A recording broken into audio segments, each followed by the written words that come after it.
Ամերիկյան Hilton բրենդը ընդլայնում է աշխարհագրությունը, հյուրանոցային հսկան իր ծառայությունները կառաջարկի նաև հայաստանցիներին։ Երևանյան լճի հարևանությամբ կառուցվելիք հյուրանոցը կլինի 3 հաստղանի եւ համեմատաբար մատչելի զբոսաշրջիկների համար։ Մեկ հոգու համար նախատեսված սենյակը $150-ից $200 պիկ կամ սեզոնային շրջանում, $120-ից $150 էլ ոչ պիկ շրջանում։ Շինարարությունը նախատեսվում է սկսել հաջորդ տարի եւ ավարտել 2-3 տարվա ընթացքում։ Կկատարվի մինչև $30 միլիոն ներդրում, որոնց մի մասը ակնկալվում է վերակառուցման եւ զարգացման Եվրոպական բանկից ու նաեւ ՕՊԵԿ-ից։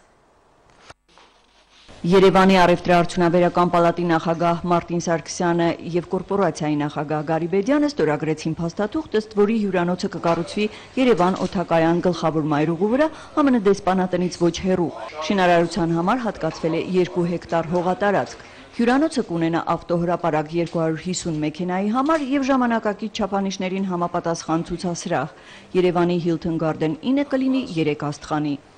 Hilton-ը ունի 5 աստղանի, 3 աստղանի եւ 4 աստղանի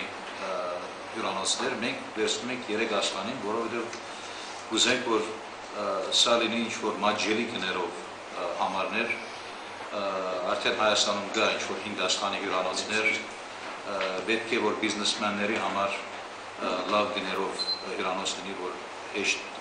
ցեվով կանգնան եւ տուրիստների համար։ Շինարարության ընդհանուր արժեքն ըստ Բեդյանի կկազմի $25-ից $30 միլիոն, $5 միլիոնը արդեն ներդրել են կորպորացիայի չինացի գործընկերները։